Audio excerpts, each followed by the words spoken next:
got started on this venture. But it went away just as fast as it came. I wanted to do, when I pull up, they be like, there go that girl again.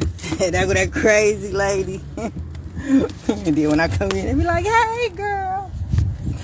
You know, people like that. No, I think they really like me here. I do. I think they really like me. Good morning, precious.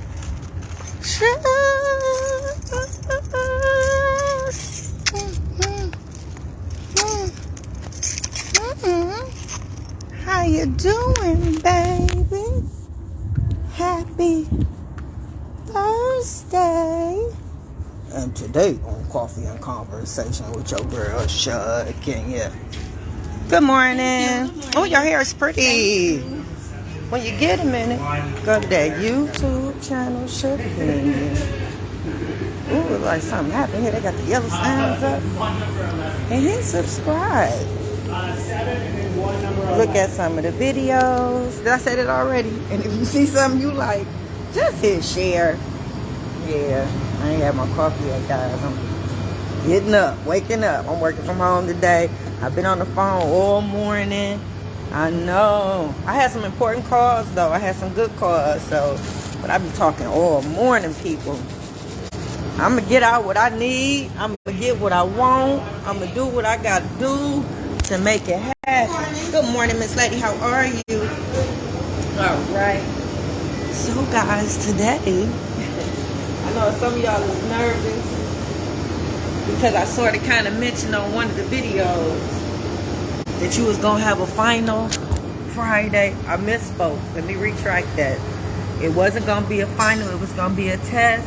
And it's not going to be this Friday. I'm going to push it to next Friday because we done started dissecting this co-parenting workshop to where I think we can roll with it for a whole week. So, yeah, so calm down. Damn. Some of y'all act like y'all just gave birth.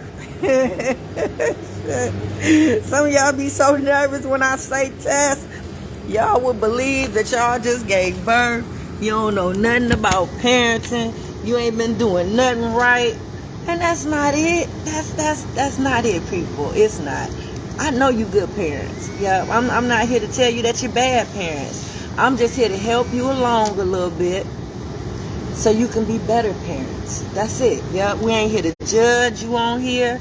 If you ain't doing some of the stuff I recommended, it's never too late. Yeah, so don't feel like that. I don't be doing this to call you out. Nope, I'm just doing this to make it better. Yeah, make you better. Help you be better. Yeah.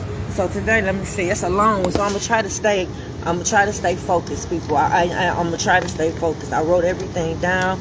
I'll say it word for word because it's a lot. It's a long one today. It's gonna be a long one today. First of all, I want to start off by saying that I'm falling in love with my house. Oh my God, yes. I've been working on it, room by room, giving it its own, I guess my own feel to the house. I just did my bathroom. It is so beautiful. Oh my God, it is so beautiful. Next, I got to do the floor. I'm going to Home Depot today to get the floor. So I got to do the floor. Again, I don't know, I already painted throughout the house. So just little by little, y'all. I ain't going to bore you with all that. But just know I'm falling in love with my house. Just to make it comfortable for me. You know what I'm saying? Because you know how yesterday we talked about, well, the other day we talked about you setting a plan for yourself and you getting derailed and whatnot. Yeah, when my parenting was interrupted, it derailed my whole plan. Yep. And it's crazy because I created my plan when my children were young. And I was actually working towards it. Like I was staying on track. I was moving at a nice little pace. And my plan was actually working. Fix it, Jesus. Fix it, Jesus. My plan was actually working. In the sense of me and my children were working together. We were working on generational wealth. We were putting in the work. My kids was working with me. We were working together. Like, it was so harmonious to where when I tell you my life was perfect, it was as perfect as I could picture it. You know what I'm saying? And you know, perfection is, it was perfect in my eyes. because the plan was working, you know. So it was working so much so to where when them people started talking bad about me, my baby should have been able to defend me. Yep, I cannot get past that, and I pray every day for me to get past that. Like, I don't care how much negative talk they did. I don't care how much they... It was so much going on in our world that was good that it shouldn't have been a hesitancy there. She should have been able to defend me. So the fact that she didn't feel like she could let you know the amount of abuse that was probably put upon her to where she couldn't, you know. Oh my God, fix it, Jesus. Fix it, Jesus. So you got to keep in mind that baby took it upon herself to sell my books. Took it upon herself to promote the program. Took it amongst herself to be the head lead in the cleaning project when they had that school. Fix it, Jesus. She was a mentor in the youth program from the beginning when we didn't have no kids to where y'all see me on channel 2, channel 4, and channel 56. Why wouldn't she want to see how that ended? Since she was so involved, she was so proud of me. Fix it, Jesus. Why wouldn't she want to stick around for that? Right? So the other day we talked about some of the talk that happens to your baby. Because remember I asked you yesterday, would you be able to forgive that baby? And I told you some of the talk that probably takes place as soon as that child get in the car. You probably asking about the boyfriend or the girlfriend, what they be doing, where they go, did they hit you, did they trying to trap the baby mama or the baby daddy up or something. So you ask about the boyfriend or the girlfriend, or you say stuff like, have you told your mama and daddy that you didn't want to be there no more, meaning you don't want to live with them no more? So we're going to stop with that question that a child was probably asked in the car. A child wants both of their parents to stay together, meaning that a child wish they could just come home to one house with one mama, one daddy in that one little house, okay? So when y'all divorce and separate and force these children to live in 2 separate homes, that's difficult. That's difficult for anybody. You left stuff over your mama house. You left stuff over your daddy house. You gotta pack your stuff every time to go over there for the weekend. You as the parent, you gotta make sense of that. What's up, girl? Hey, Miss Vicky. You as the parent, you gotta make sense of that for that child. Yeah. Both of y'all have to remind that baby of the role that they play in both homes.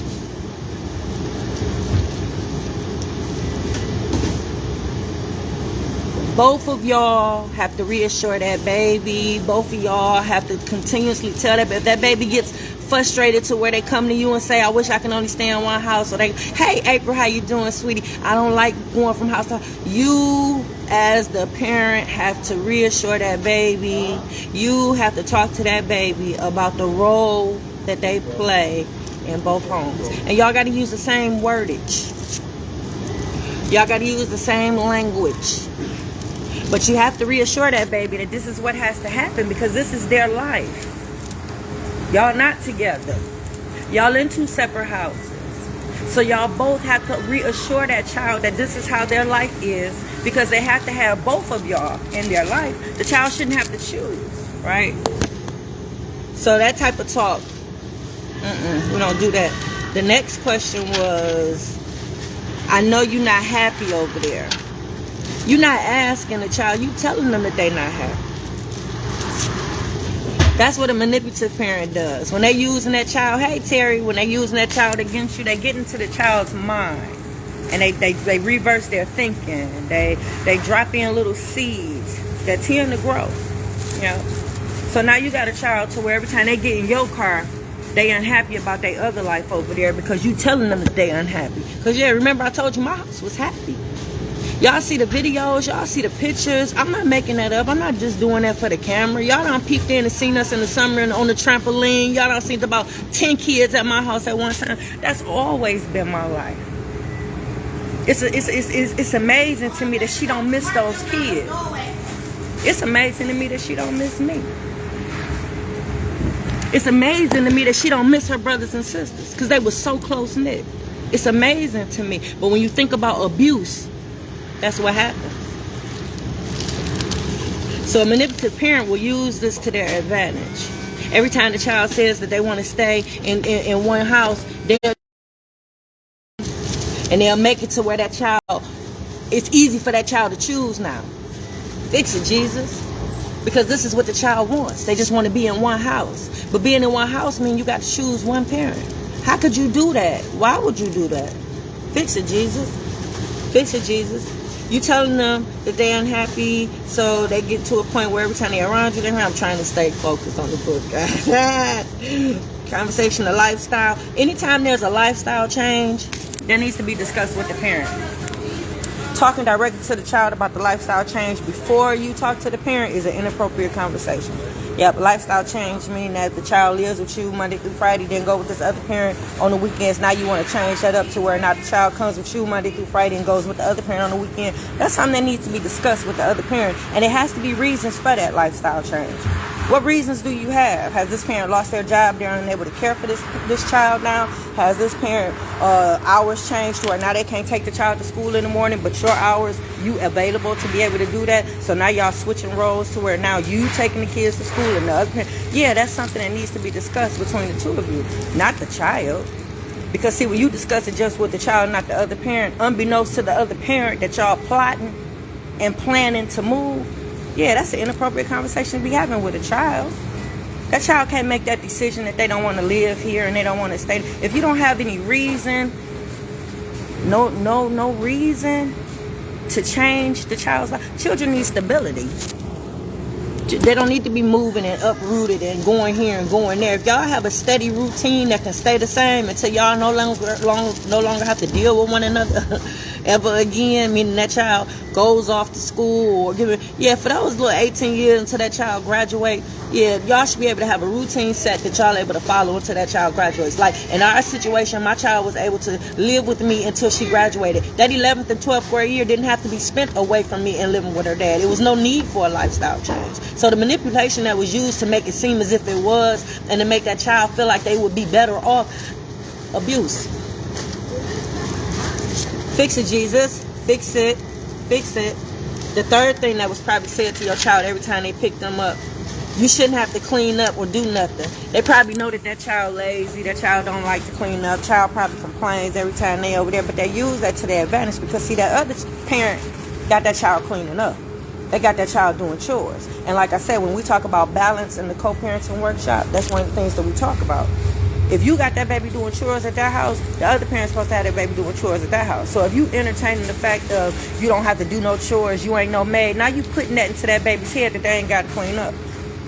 Every time I would go over her dad's house and her room would be junky. Why your room junky? Clean up.